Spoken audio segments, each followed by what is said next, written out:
on the bench, not out there on 3rd down and 10. And Foles able to get away and throw. Pass is caught. Jeffrey, touchdown. The Eagles are 6 for 8 on 3rd down. Flea flicker. Foles launches downfield. Smith, touchdown.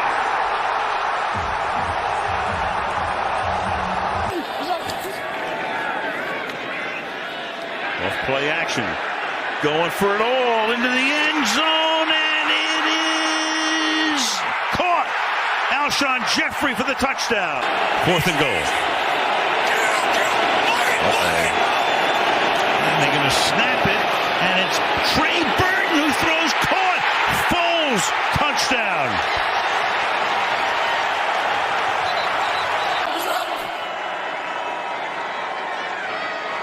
That line does a good job. The pass into the end zone, and it is Corey Clement. Yes, touchdown. Birds out wide, one-on-one. Clement flares out to the right, caught over the middle, and into the end zone. Zach Ertz for the touchdown.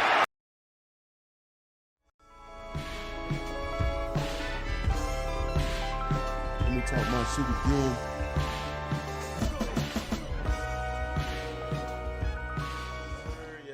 Yes, sir. What it do? This is the Talk My Shit Again podcast. I'm your humbly hostile host, Cassius Cliff. Before we even get into any of this content, I definitely want to thank everybody that has liked, shared, subscribed. It goes a very long way. If you're new to the channel, please follow suit. It's much appreciated. Thank you in advance. And as everybody's noticed, today is Monday. We're going to be wrapping up week 2 with the Monday Night Football game at the link. And we're going to be hosting the Atlanta Falcons. And really, we're going to be hosting an Eagles legend. I'm not going to refer to his nickname because it's a little weird, but BDN. Nick Foles is going to be honored in the link tonight. And really, Nick Foles is a legend. There's a reason why he has a statue. This is a guy who led the Eagles on, with my eyes and what I saw, the best playoff run I've ever seen in my entire life, especially by a backup quarterback, leading us to a Super Bowl against the GOAT in Tom Brady, and a Super Bowl full of fireworks. I mean, you're talking about one of the most exciting Super Bowls ever watched, ever shown in the last 10 years, depending on who you're asking. But ultimately, this is a guy that was by far the best player throughout that entire playoffs, and rightfully so, he will be honored tonight in the link. And if you remember last season, and we had a player that was considered the Eagles legend that we also honored, and we were intended to honor, and we should have honored him with a W, Deshaun Jackson. That didn't end well. It didn't end well at all. And let's just not repeat that shit purely because that was embarrassing. And if you noticed what happened to several teams yesterday, including one team in particular, Dallas Cowboys, playing at home yesterday, they absolutely embarrassed themselves. And for all purposes intended, for narratives, for shit-talking purposes, and just for the purpose of separating ourselves from other teams in the division, let's not go out here and embarrass ourselves, because we have no excuses to do that.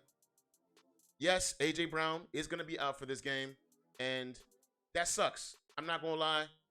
As soon as I saw him coming up and questionable and I saw there was a hamstring, I was a little iffy on it. I was a little iffy on him, being viable and playing, and really, I don't want him to tweak the hamstring and actually having a way worse injury. So it was best just to sit him down and lean on the talent that's already in the room. We have a lot of talented guys, running back room, receiver room, tight end room. And really, you got to lean on this defense. The defense is going to have to show up, given that we got Vic Fangio. We got a lot of weapons on that side. And we're going against Cousin Kirk in prime time. Yeah, he's in a new uniform, but that's the same guy. Best believe that is the same player. And all we got to do is confirm and prove that. We got a couple hours till kickoff. And I know Cousin Kirk is shaking in them cleats right now, because he knows what's going to be going against that defensive line and knowing that his offensive line can't really hang with us. We just got to prove that on the field, and obviously there's going to have to have certain guys step up like they haven't before. Yeah, that's what happens in the NFL. Sometimes you're going to have guys that you didn't expect to step up and actually step up in order to get a tough win, especially a game that we're at home, we're honoring an Eagles legend. We can't afford to embarrass ourselves in front of the home crowd, in front of the hoes. That's just unacceptable.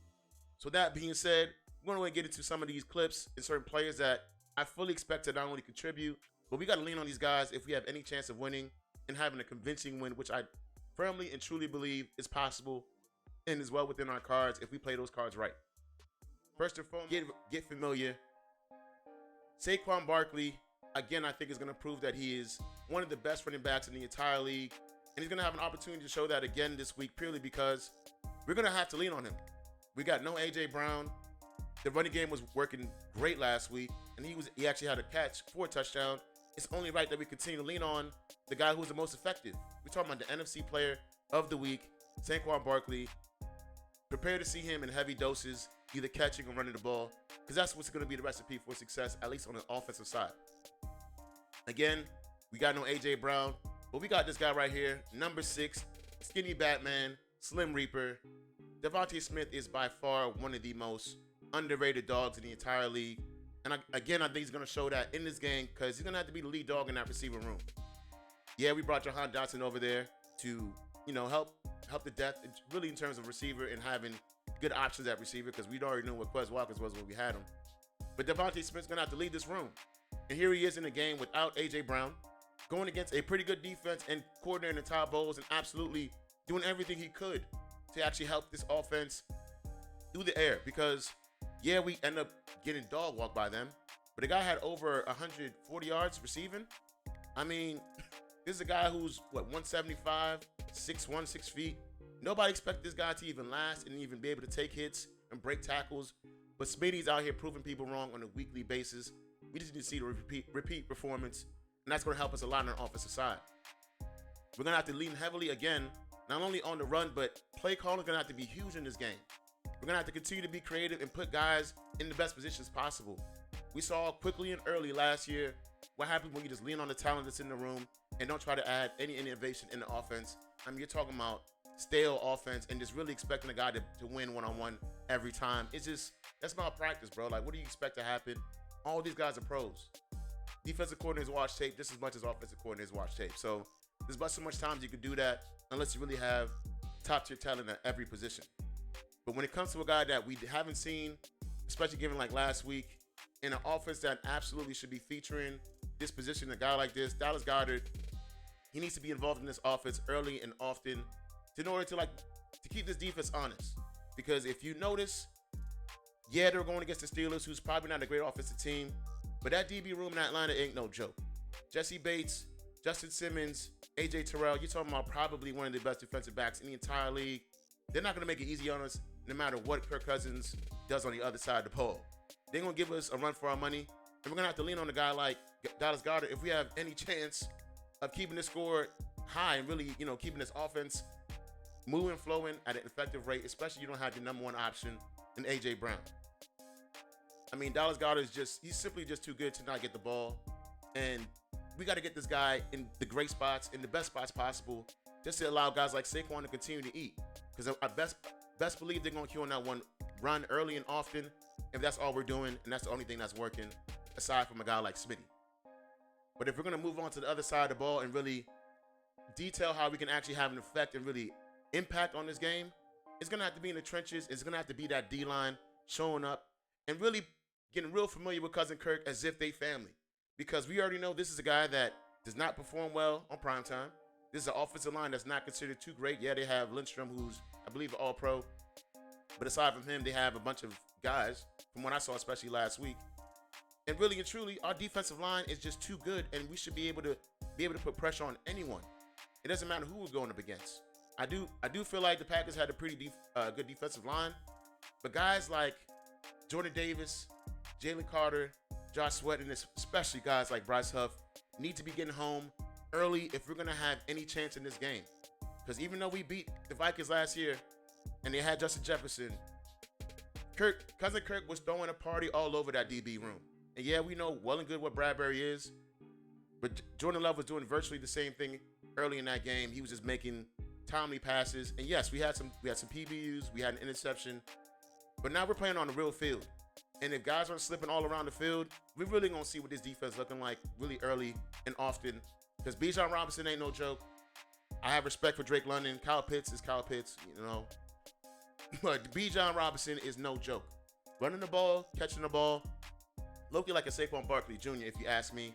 And really, I don't want to see him going off the way that I expect Saquon to go off, because that's going to get really dicey. And we're talking about a shootout, which we absolutely should not be in.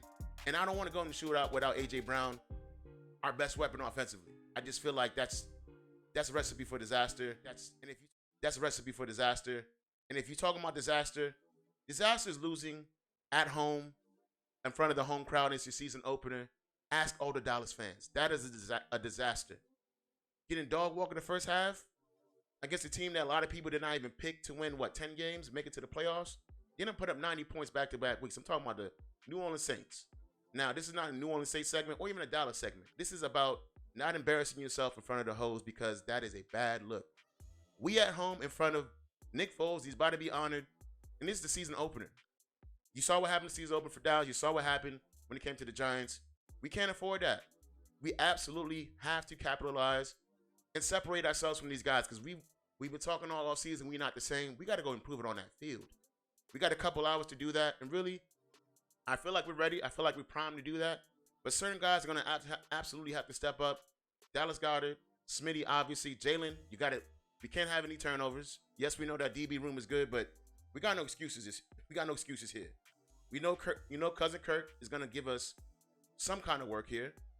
But with that D-line and what they should be able to do, I mean, we're talking about, again, Bryce Huff, who had 10 sacks last season, playing very minimal snaps. And here he is, I believe 2 consecutive years, and especially last year, leading the league in pressures. Yeah, there was a lot of dogs on that Jets D-line, but I know we got dogs in our kennel too. This got to show up. We can't be barking out here and not being ready to bite when it comes and the situation, the opportunity presents itself. We absolutely cannot afford to lose tonight. I don't want to hear it. We can't have that. We absolutely, not only for the narratives, for our confidence, especially building in like a guy like Jalen, Smitty, Jahan Dotson, who we brought here to provide us with receiver depth, is absolutely going to be out there. I expect to see 83 get a couple targets and a couple catches. But number 88, Dallas Goedert. Number 6, Devontae Smith. Especially number 26, Saquon Barkley, should be the focal points of this offense. And that should be enough to beat a Falcons team that put up 10 points last week. These ain't world beaters. Yes, they were going against the Steelers, who have what it looks like a very good defense, if not a top-tier defense. The Falcons are nobody to fear. And especially Cousin Kirk on prime time, we know what that's supposed to be hitting for. So let's just go out there and prove it. And let's keep this train rolling. Let's wrap up week 2, and let's not embarrass ourselves, because that seems to be the trend around the league, especially in our division.